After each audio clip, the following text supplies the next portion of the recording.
Hello, yes. This is a rant on Dark Souls, and I'm not gonna lie, if my voice sounds weird, it's because I'm kinda under the weather, like my throat kinda hurts, but that's besides the point. This is a Dark Souls rant, and, yeah. So, before I say anything about Dark Souls 1 and Dark Souls 3, I need to preface some things. First, I played Dark Souls 3 first, so by default, I'm very biased towards it. Second, even before playing Dark Souls 1, I went in with good expectations. I wanted to like Dark Souls 1, and I still do want to like the game. Lastly, I am never playing Dark Souls 1 again. That shall be the last time I think about it. I deleted it from my hard drive the second I beat the game. It will never be reinstalled or replayed. I don't like Dark Souls 1. I truly did want to like it, and I still do, but nothing can change that. It breaks my heart because I see so many people talking about how fun Dark Souls 1 is, how great it is. I can see the merit in the game, but I would be missing the forest for the trees. The game is not fun for me. It got massively overhyped for me, and because of that, I have a rotten connection with Dark Souls 1. Anyway, time to talk about Dark Souls 1 and 3. Just as a comparison, it took me about 15 or so hours, over a month and a half, to beat Dark Souls 1. On the other hand, I replayed Dark Souls 3 in my own time right after beating Dark Souls 1, and had an amazing time. It took me 8.5 hours over 3 days to beat the game again. That should tell you how I feel about these games. If it isn't obvious, I'm going to be talking about my experiences with both games very much in this rant. And this is also the most effort I've put into any of my videos. Heck, I've actually written a script, but that's not important right now. What is important is that I do not like or enjoy Dark Souls 1. I've tried to beat Dark Souls 1 on 4 occasions. 3 of them failed because I got pissed off and didn't want to play anymore. The fourth only beat the game because I was doing it for YouTube and out of spite. The first attempt, I quit after beating the Taurus demon. I saw no bonfire, Solaire, a bunch of dudes, and decided that I didn't want to play anymore. The second attempt got a bit further. I beat the Taurus demon, but this time I pushed further. I made it to the Bell Gargoyles. After trying to beat them by myself for half an hour, I caved and summoned Solaire. I beat them after a couple more tries, but knowing that I had to summon to beat a required boss, I decided right then and there that I wasn't good enough to beat the game. So I quit. On a different note, my first playthrough of Dark Souls 3, I never quit. I did get angry, but I never gave up. Some bosses kicked my ass, but I kept throwing myself at them. I learned how to fight them. I changed my playstyle and made sure that I was fighting them smartly. Pontiff Sullivan is my favorite boss because I had to improve. No leveling would make this boss easier. And when I beat the game, I felt so good because I had improved. I had a fantastic time going through Dark Souls 3 the first time. It took me about 20 hours, and I didn't regret a second because I felt like I had earned it. Now, the third attempt on Dark Souls 1 went way further than the other two. I had recently seen a playthrough of the game and decided that I could do it. I may not have the skill to beat the game. I may not have the skill, but I sure as hell had the knowledge to beat it. I made it past the Taurus demon again, made it past the gargoyles with Solaire's help. This time, I didn't feel like I had failed. I felt as though I was using all of the tools that the game was giving me. I rang the first bell and made my way to Lower Undeadburg. The Capra demon took an hour because it was such an awful boss, but I beat him. I was making my way through the game, slowly but surely. But the question to ask is, was I having fun? Not at all. I made it past the Capra demon and into the depths, which sucked, but I'll talk about that later. Made it to Blighttown, which also sucked, but I was able to get through.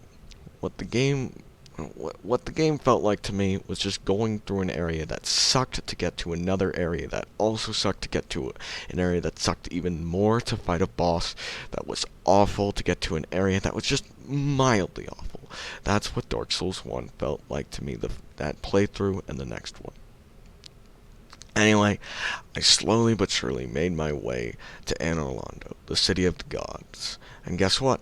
I hated it. Going through was annoying. I wasn't having fun, and with the horrid experience I had in the depths, I was on my last straw. And then I got to the part with the Silver Knights. If you've played the game all the way through, you know exactly what part I'm talking about. The thing is, I never even got to the part with the Silver Knight. It was the part directly before. The part with the imps was painful, and it was my fault. How you're supposed to do the section is run through and hope you live. But the game up to that point had taught me, Jake, if you run in stupidly, you will die, and die fast. Okay, bud? And I'd taken that to heart. The whole game had taught me that I have to take it slow. I have to beat each enemy one by one. If I don't, then I will die. And this is going directly against that.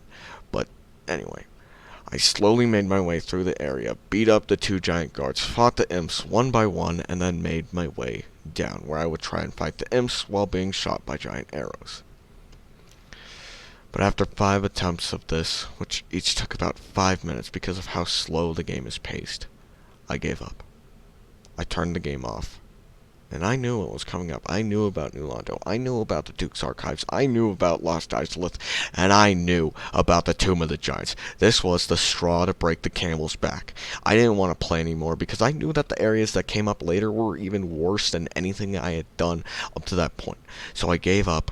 I turned the game off and never looked back. Except I didn't. I played the game one more time, out of spite for YouTube. I partially wish I had stopped for good, because the second half of the game is even worse than the first part. But I played the game again, and beat it. Did I have fun playing Dark Souls 1? Well, I had minor morsels of fun. The fun of Dark Souls and Dark Souls 3 is what I like to call Dark Souls moments. Now, these aren't bad, these are the fun of it. These are the parts where you either level up, you get a lot of souls, you beat a hard area, beat a hard enemy, beat a hard boss, get an upgrade, or find a bonfire. The satisfaction of these moments are what kept me in the game. These happened plenty of times throughout the two games, and they were the only fun I had during any of my playthroughs. And the thing about these Dark Souls moments is they're moments over this 15-hour game. So yeah. Dark Souls 3, on the other hand, was actually way more fun than just... It had more than just the Dark Souls moments. Because the combat was actually fun. I genuinely enjoyed replaying Dark Souls 3. Because Dark Souls 3 is genuinely fun. Well, yes, there are areas that are awful. I was still able to get through them because of a mix of knowledge and experience. I know how to get through each one without wanting to kill myself. Because I had played Dark Souls 3 so much, I decided to challenge myself. I was going to recreate Horus, my character from Dark Souls 1, in Dark Souls 3. Now, it wasn't hard to do in Dark Souls 1 because most of the items I had used were easy to get. Not so in Dark Souls 3. Even though the items were extremely difficult and annoying to get, I still had a fantastic time. But Dark Souls 1 has some good in it. Even though I've talked so negatively about Dark Souls 1, I want to say the things that it does better than Dark Souls 3. First off, being able to level up at bonfires is just convenient. It's nice, along with being able to upgrade your weapons and armor at bonfires. And also, being able to level up your armor, that's nice. And the world of Dark Souls 1 is also better than 3's. The atmosphere of 1 is amazing. The game is dripping with atmosphere. Well, yes, 3's world is very pretty to look at. It doesn't have the same atmosphere as 1. And also, Dark Souls 1's world is extremely connected. It feels amazing when you see just how connected it is. It almost feels like you don't have to warp. But that's the thing. Warping may not be as atmospheric, but I take simple convenience over atmosphere. Atmosphere doesn't mean jack when I just want to go somewhere now. And that leads me to another thing. The depths rant. Now, I actually, in the script, I just have it labeled as depths rant because I didn't want to type it all out. So anyway, what had happened in that third playthrough that had made me so angry was basically I'd gotten through the depths and I was like, oh cool, that wasn't too bad. I only wanted to shoot myself like twice. I think I should probably get out of here because I got some upgrade material that I want to use for my sword so that I can go through Blighttown easier. The thing is, I got lost in the depths for half an hour, and I will admit it was my fault. I thought that I had gone the way out, but I realized no, actually I hadn't. I was a fool, but I was lost in there for 30 minutes, just wandering and wandering and wondering, where am I supposed to go? Where do I go? How do I get out of here? I was just wandering and wandering and wandering. Finally, after 30 minutes of just wandering, I had finally found the way out. And then I slipped and died right outside of Firelink, so I was like, oh god, why? And so I had to wander back out. This time I actually knew my way. Taking it slow, it took me 10 minutes to get to Firelink. And the thing is, this could have been avoided because I could have gotten the weapon upgrade box, which I should have gotten. But at that point, 2,000 souls was a lot of souls, and I didn't want to just give that up. So finally I made it to Andre. I had my souls, I got the weapon upgrade and repair box, and I upgraded all my stuff. And the thing is, this whole catastrophe, this whole 45-minute just catastrophe could have been avoided if I could have just warped to Firelink. I didn't even need a warp to warp from the bonfires.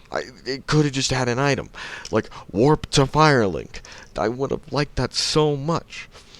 And yeah, you get warping later, but at that point, it's kind of necessary, because going through the world kind of sucks, because I just have this awful, horrible experience. But anyway, that's my depths rant. It was just annoying. I was having an okay time before that, but afterwards, I was not okay. Anyway. Now for the things that kill the game for me. First off, the rolling. The rolling is god awful. You may be asking, oh, well, why is this so bad, Jake? Because when you're locked on, you can only roll in 4 directions. You could also say, don't lock on, you goof. And I'll say that, I can't not lock on. That's not, I just can't. If I'm not locked on, then I'm gonna miss. But that's not the only thing about rolling and locking on that's stupid. When you're not locked on to someone, you can hold B to sprint. You can also tap B to do a roll. But when you're locked on, you can only roll. Say you want to know where the enemy is relative to you, but you need to run away from a certain attack. Well, tough. But it gets worse. Even that isn't the worst thing about the game gameplay-wise. For some idiotic reason, you can't move while using an item. That doesn't sound too bad until you realize that your only healing item is an item. So you can't move while healing. This makes sense balance-wise. It's to punish you for healing at the wrong time. But it doesn't make sense logically, because your character will stand completely still. Even if there's a giant demon about to hit you, and all you have to do is take 2 steps to the left, Taurus, your character will stand still and take the hit. These things aren't in Dark Souls 3. In 3, when you use an item, such as your heal, you move very slowly.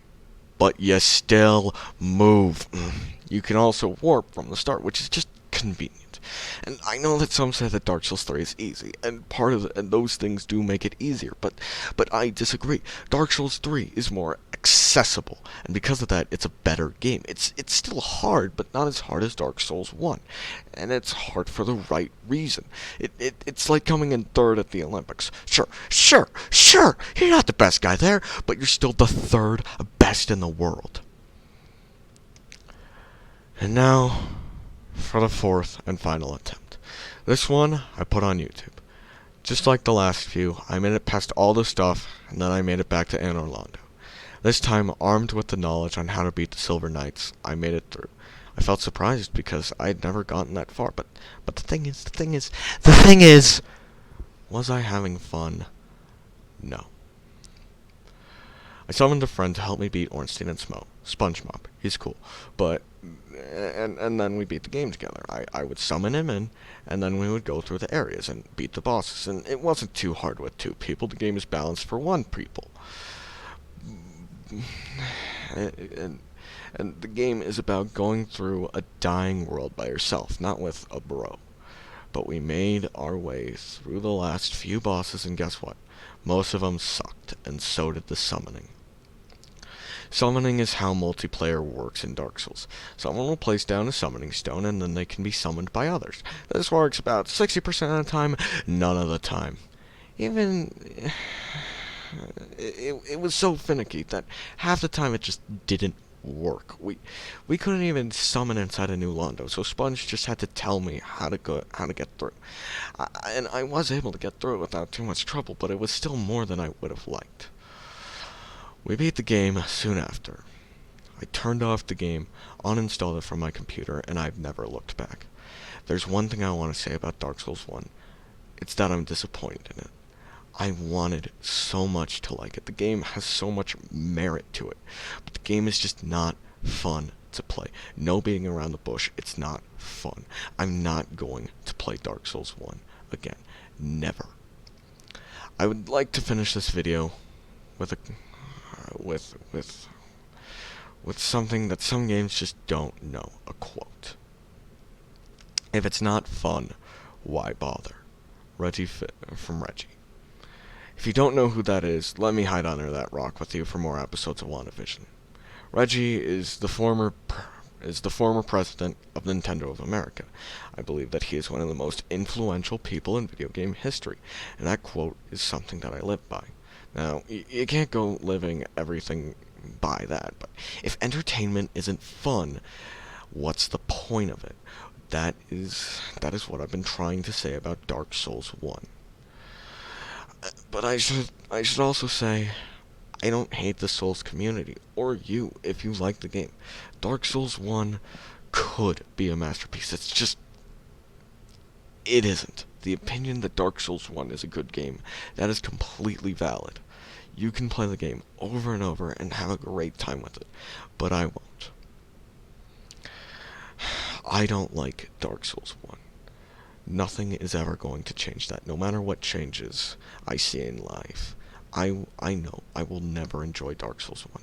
The game is going to remain uninstalled and far away from my computer until the end of time. I am washing my hands clean of this overhyped absolute letdown of a game. Again, it tears me apart because I want to like this game. I truly and honestly do. It's got so much good in it. I want to like Dark Souls 1. But I can't. Nothing will ever change that.